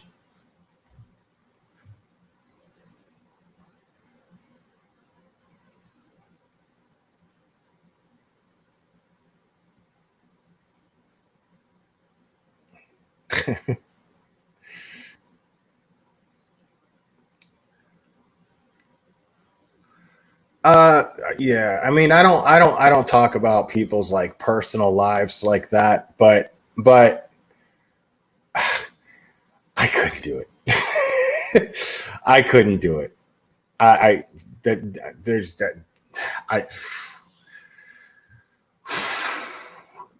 Yeah.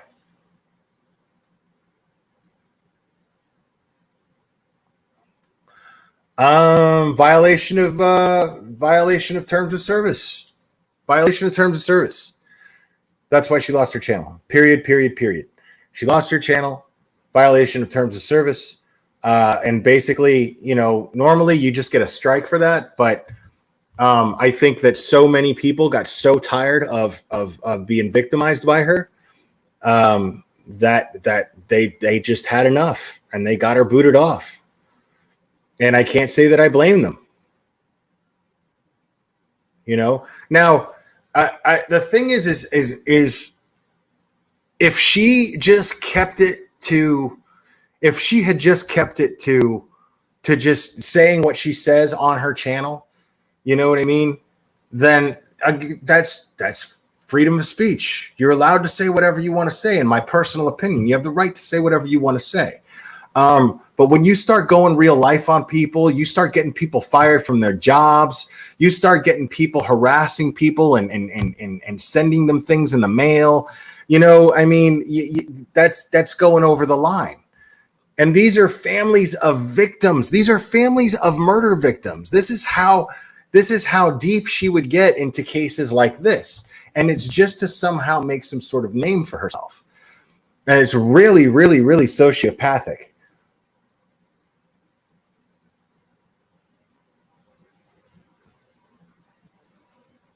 What do you mean start to finish? Am I finished yet? Am I finished yet, Jen Perry? Okay.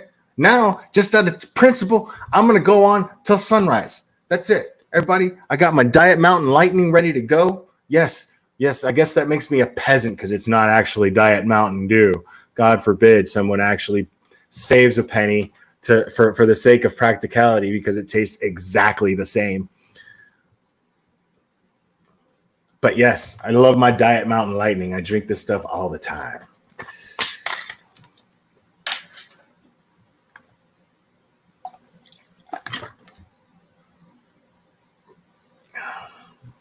Tastes just like liquid sunshine.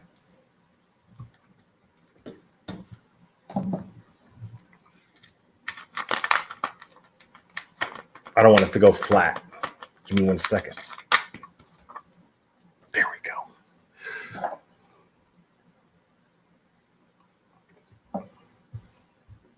I live in Tennessee. This is Walmart. This is a Walmart brand. Walmart brand's version of Diet Mountain Dew.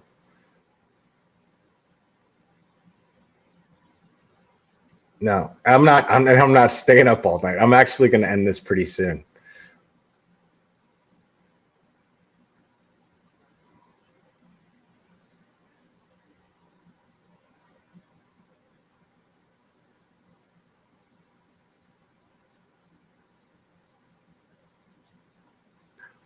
Yeah, somehow I call bull on that because that would have been all over the place. Yeah. Oh, and that reminds me. Hold, please. Let me check on something. Oh, you're good, dude. Oh, you're eating some ramen. I wonder if Josh, you want to get in on this? I know you can't jump on here. I'm talking about. So what I'm about to address right now, I have competition going with another creator, Mexi. And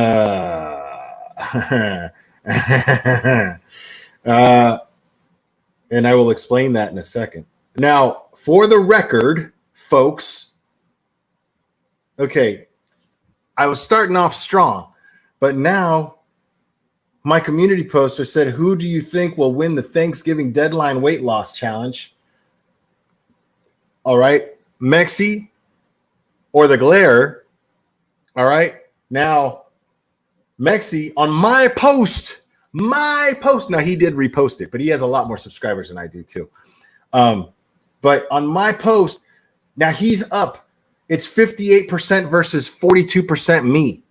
58% him, 42% me. And on the post, it's Mexi's 10 pounds versus my 20 pounds. I'm saying 20 pounds versus his 10. Now Mexi is he succumbed to my trolling, shit talking skills.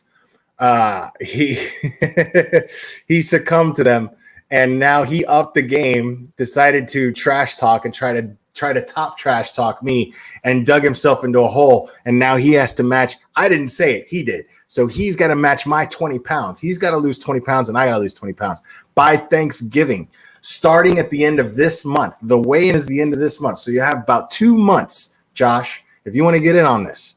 All right. So yeah, the weigh-in for the start of the competition is October 1st. Actually, September 30th. We're going to do it September 30th because the diet and the challenge itself starts the following day. Okay? So if you want in on this, you're welcome to get in on this, Josh. Because I know you've been trying to do something about that dad bod, man. I know, and I love you for it. And you got a new channel coming out, right? No Halloween can't. I mean, you can if you. Nobody's telling you what to eat, what not to eat. It's on you. All I'm saying is you got to lose 20 pounds and keep it off by Thanksgiving. That's the reason why Thanksgiving is the deadline. I mean, because you got to eat Thanksgiving. You got to pig out on Thanksgiving. And what a glorious Thanksgiving meal that will be. But I mean, I'm not saying you have to skip Halloween candy. I'm just saying if you feel like you could still lose 20 pounds by then and still have Halloween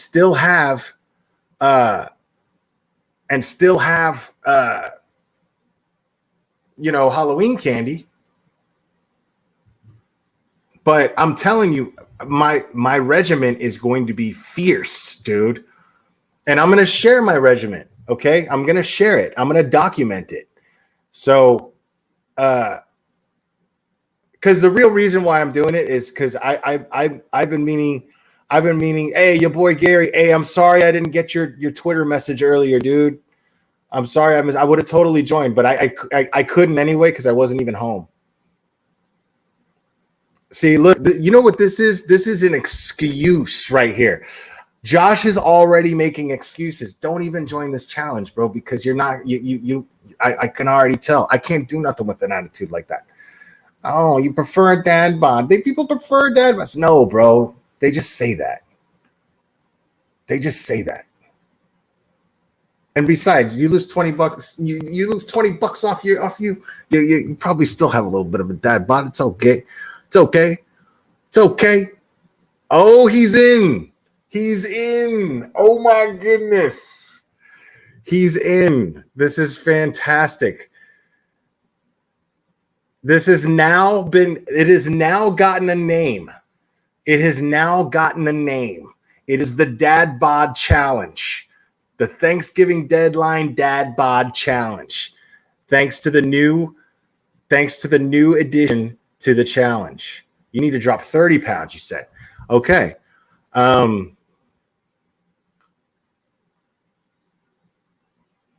Look at my own people talk about Team Mexi. I'm mad at y'all, man. How are people believing in Mexi 58%, 42%? Have I not exercised to you my Second Amendment right? The right to bear arms? Have I not done this yet? These are not competition to me, people. These are not competition to me.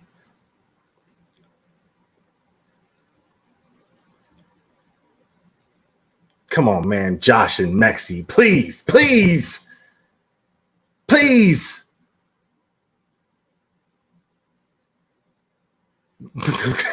Totally like Betty White.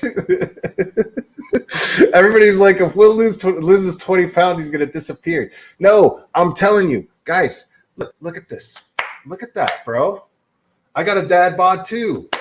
You know what I'm saying? This is not, don't let the position I sit in all the time when I'm live fool you, okay?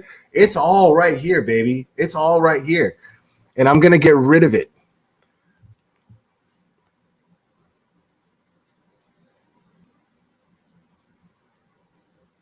But right now what I'm doing, because I'm lifting a lot. So right now what I'm doing is I'm trying to gain. So what I'm trying to do is bulk up a little bit, and then I'm going to cut. And then the cut process is going to begin. And it's funny because I mean, Josh, if you want, I'll help you, because this isn't really about competition. I mean, it kind of is, but the competition aspect of it is just for the sheer sake of motivation. And what I'm really hoping to do is like inspire other people and show that it's possible, that if you work hard, you can get it done.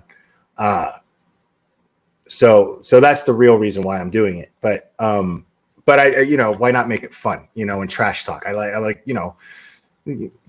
just trash talking is fun. And it's all in good fun.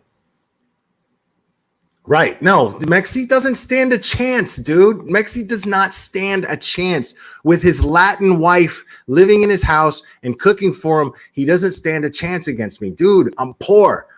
I'm poor. You can't beat me. You can't beat me. I'm too poor. Josh drives a Tesla. Josh just goes, oh, Doritos. Oh, this is money getting thrown around, by the way. This is what that analogy is. Oh, Chick-fil-A. Oh, Taco Bell. Oh, I just feel like having this. And he has the luxury to just do this whenever he wants. You know, getting his little Tesla, and his Tesla will drive him while he stuffs his face. Steering wheel going right in front of him, and this is Josh.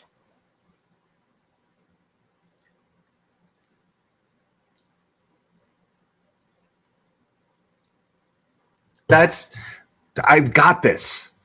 I have got this.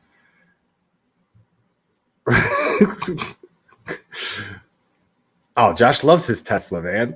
Hell yeah. That man works hard for what he's got, man. He's got all my respect. He's got all my respect.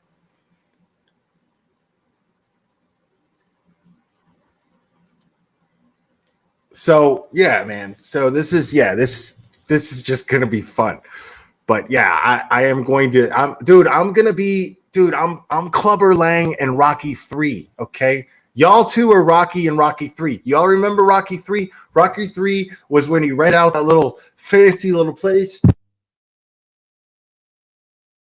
That fancy little place, and he's just taking it easy and just kind of jabbing the thing and letting girls kiss him on the cheek while he works out, you know? And Clubber Lang is like in his little studio apartment, sweating, and he's Mr. T, right? Mr. T.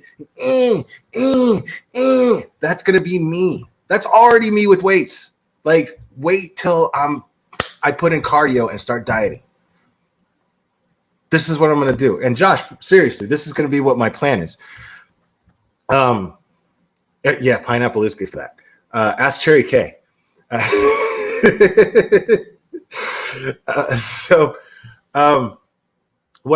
My plan is straight up. I'm going to lift, cardio, eat clean, fast, sleep, repeat. That is going to be my daily routine every day. Every day. And it's going to be super difficult. But I've done it before, and I've lost 20 pounds in 5 weeks. But I'm going to have 2 months. So it's going to be harder for me because I know with this method, I'm going to lose it really fast, but I have to keep it off. That's going to be the hard part, keeping it off until Thanksgiving. Oh, your boy, Gary, you know this. You know this already, man. But still, you know, one could always be a little sexier. I mean, with me, it remains to be seen. But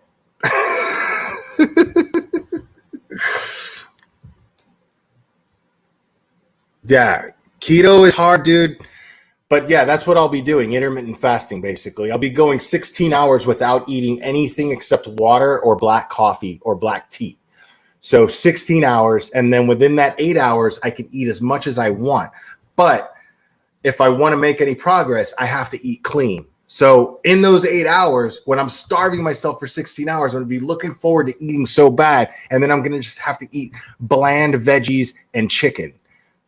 Or fish, for the most part, is basically what I'm going to be doing because I'm still going to be lifting. So I need a good protein intake.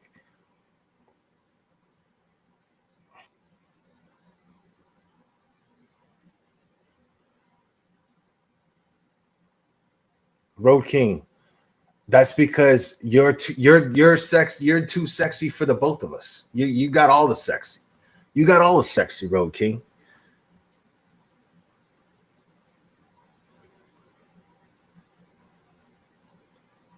Yeah, no, trust me, I'm telling you, man, like I'm going to make drastic changes. Drastic changes. Like I'm going to be drinking, I can't even drink juice because of the sugars in it, the natural sugars. I can't even drink like real, like not from concentrate orange juice, which I love. I'm going to have to drink nothing but like unsweet tea and water for like 2 months.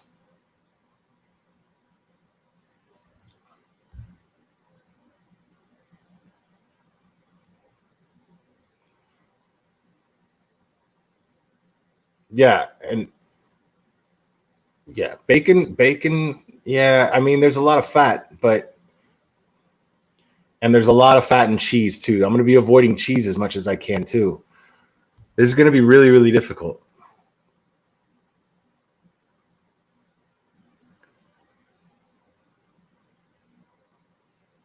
Look at this, bro. Look, listen, that's in between sets. Okay, it's in between sets. I'm not one of those people that just sit there on their phone at a machine. I get so mad at those people, dude. I'm like, yo, are you ever going to get off that machine? Like, are you going to do one set before you get off there? Because I'm trying to I mean business right now. Yeah, Josh. Yeah, man. I mean, that's like I said, that's on you. I'm not telling anybody else what to do. I'm telling you what my method is going to be in order to win this competition.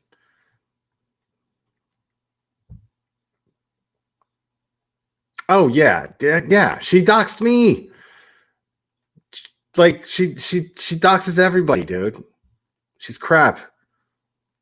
Oh, last meal on a live. Good idea, dude. Oh man, yeah. Me, you, and Mexi will do a live stream, and we'll pick our last meal, like as if we're on death row, and whatever we choose to do. That'll be dope. We could even cook it on a live stream because people, yeah, I have listeners that really like to watch me cook. All right, Josh. Thanks again, man. See you later.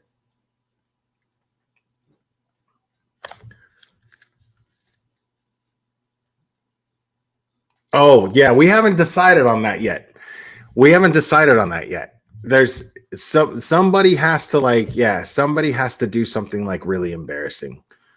I'm thinking what I was thinking is the losers have to do a live stream with their shameful bodies exposed, or they're a shirtless live stream with their shameful bodies exposed for the whole world to see their fat loser asses.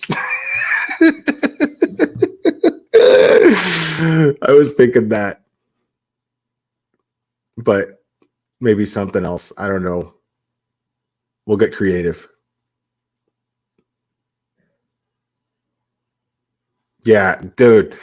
That's literally, you know what's funny? I remember I was at a Christmas party, and somebody got a book.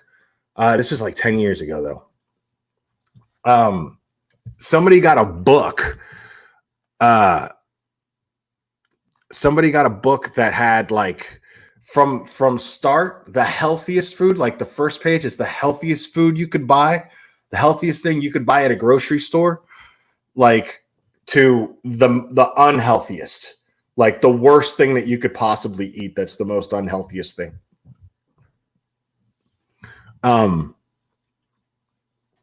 So of course I had to know what was the worst thing. The first thing I did when I picked up this book and looked at it, I was like, what's the worst thing you could possibly eat? And it was Mary Callender's, the Mary Callender chicken pot pies that you buy at the grocery store. That was literally the most calories. It was the worst thing for you. If you ate those all the time, man, God forbid what would happen to you. I don't know what would happen to you, but they taste so good. They're delicious. Maybe something like that. Because I was gonna say maybe like a ribeye steak and some shrimp, but I could still do that when I'm eating clean. That's protein. Red meat has protein, testosterone that I need for muscle mass. And shrimp is just pure protein. So I'm probably going to be eating that once a week, just so I could stick to what I'm doing. Because everything else is just going to be veggies and chicken and fish. That's it. No, I said I was. She was talking about me being on the phone at the gym, Lena Christie. I'm on my phone in between sets, SETS, lifting sets.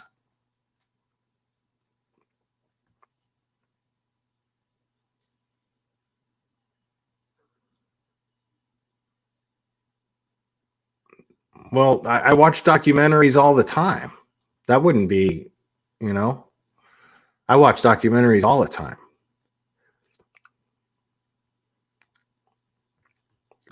Yo, your daughter's smart, man.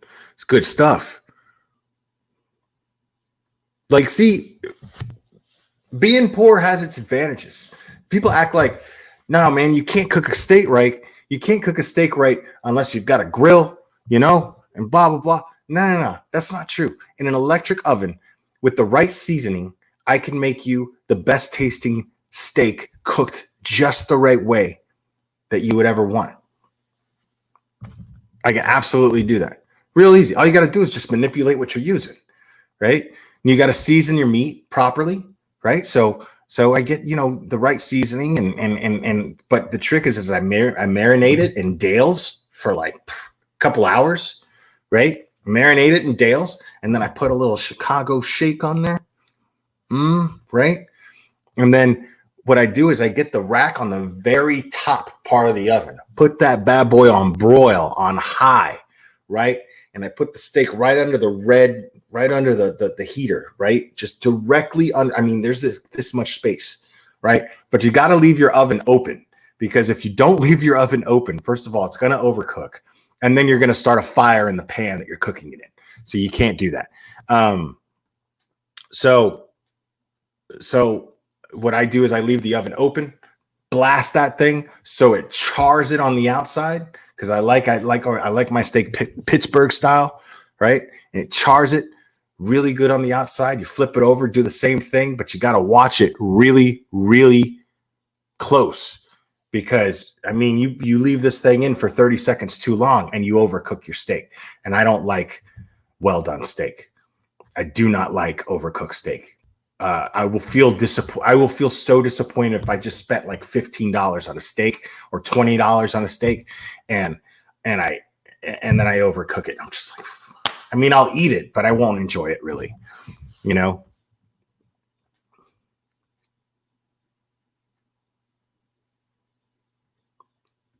Yeah, you gotta have adobo, but I don't use adobo for like steak. Like if I'm cooking like beefsteak, like Hispanic skirt steak, yeah, for sure. I season everything else with adobo. I season fish with it. I season chicken with it. Always pork chops.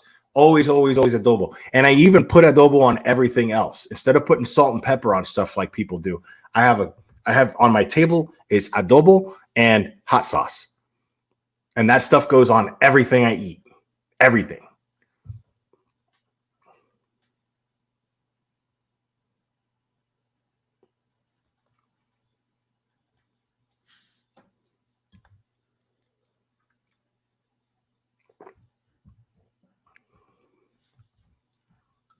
Seasoned salt is my second go-to. Seasoned salt is my second go-to.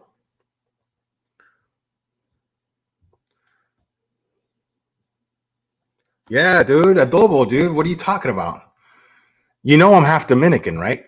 Like I was raised with this stuff. Dude, I put that stuff on Totino's pizza. On a Totino's pizza, the ones that are like $1.10. You know what I'm talking about? And I don't even consider those pizza. They're just delicious, whatever the hell they are, but they're delicious. And I put, every time it comes right out of the oven, some adobo, some hot sauce, and I go to town on it, dude.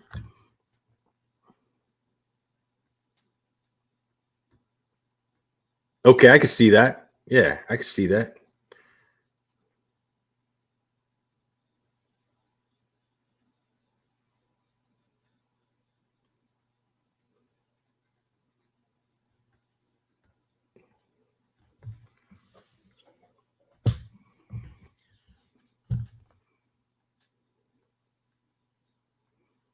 Yeah, I mean, Dale's in theory is good on everything, dude.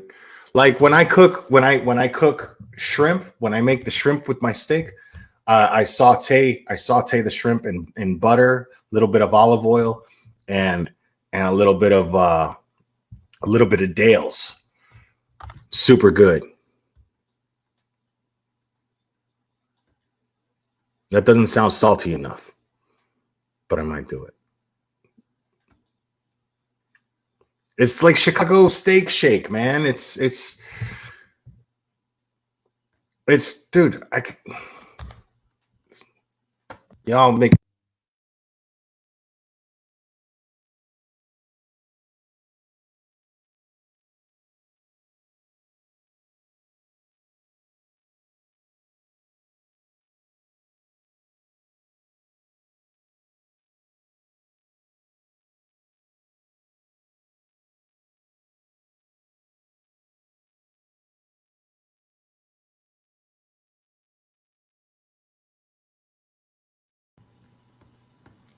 Right here, dude. Chicago Steak Shake, bro. Get your little. I mean, can you see in there what that looks like, more or less? Yeah, man. Get your little rub. Get your little rub in there. It's good stuff.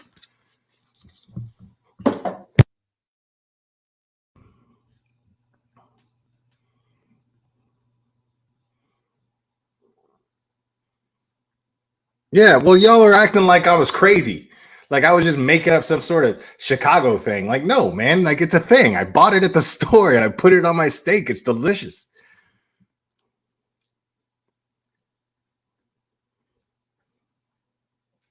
What's up, JC? What's up, buddy? Come say hi before we go. No? No? Come here. Come here, buddy. Come here, buddy. No? He's looking at me like, well, I was going to go drink some water and eat some food, man. Like, what? Come here. Come here, buddy. Yeah, know what to do. Come here, dude. All right, whatever. Watch, he'll come over here on his terms. That's what'll happen. If I call him over here, no, because that's how cats are. No, dude. I like, they always do this. Cats be like, cats be like, listen, I'm going to come over there, but not because you said so, but because I wanted to go over there. Okay, let's get that straight. Troll.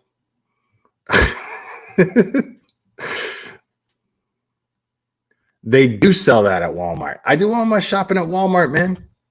I'm not ashamed of that.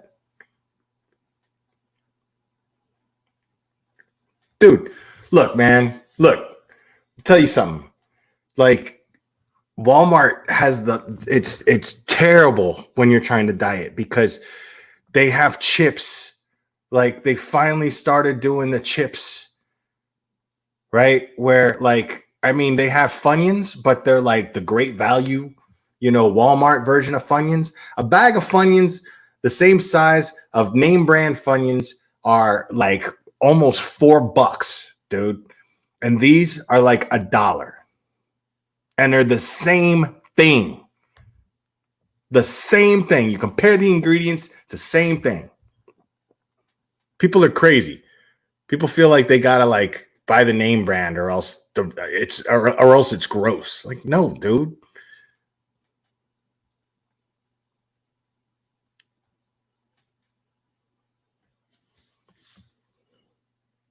You say the meat at, hold on. Let me see that.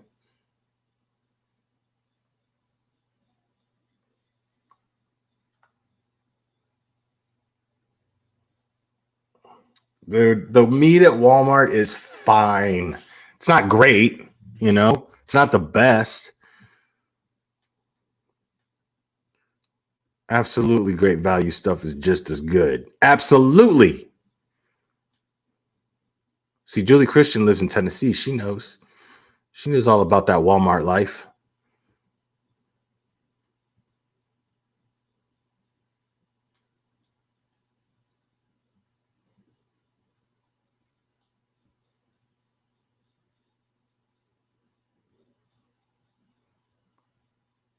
Nah, yeah, I shell out on coffee. I shell out on coffee, man. Yeah, I'm like, coffee's like that. But oak leaf wine, baby. $6 for the big bottle, bro. For the big bottle. which I might just crack. What is Saturday night? I might just crack one open right here when I get off of here. Find a cool movie to watch. Chill. Last night I watched that Cry Macho, that new Clint Eastwood movie. And I love Clint Eastwood. He's one of my favorite directors, right? But I mean, this movie, and plus, I don't even want to say it. But I'll say this movie. I mean, I was hoping for something as good as Gran Torino, but it was not nearly as entertaining as Gran Torino or as interesting. But I still liked it. It was okay. It wasn't great.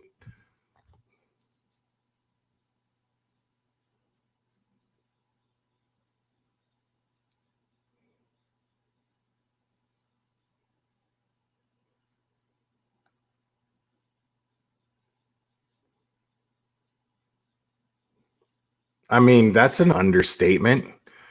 Dude, all he knows how to do is win Oscars. What are you talking about?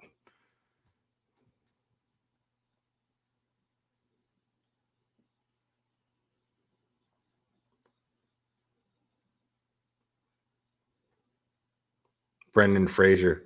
Man, it makes me so mad that people are giving Brendan Fraser a bunch of their fat shaming Brendan Fraser. I mean, so what, man? So, I mean, the guy got older, He didn't want to spend he doesn't like working out. Okay. Nothing wrong with that. Nobody says he's got to play George of the Jungle for the rest of his life. You know what I'm saying? Like, let that dude get older, man. Who cares? Let him enjoy it.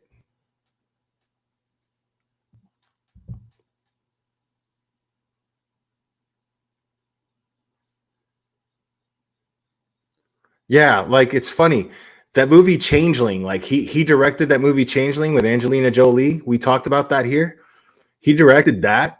And Angelina Jolie, like I heard her in an interview talking about how Clint Eastwood is easily her favorite director to have ever worked with. Because like he doesn't supposedly, I've heard other people say this about him too. He doesn't go, all right, everybody on set, quiet and action. Like Clint's like, are you ready? Is everybody ready?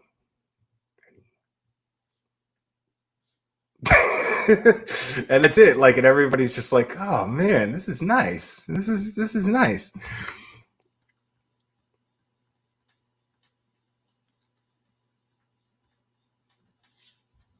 Yeah, he's just a cool, nice dude. His son's not much of an actor, but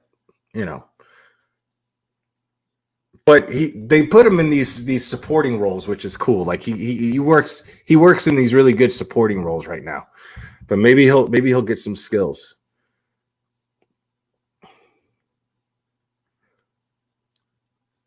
All right, guys. All right. That's it for me. I love you guys. Thank you guys for all your support. Make sure to like and subscribe if you haven't already. And we will do this again very, very soon, my friends.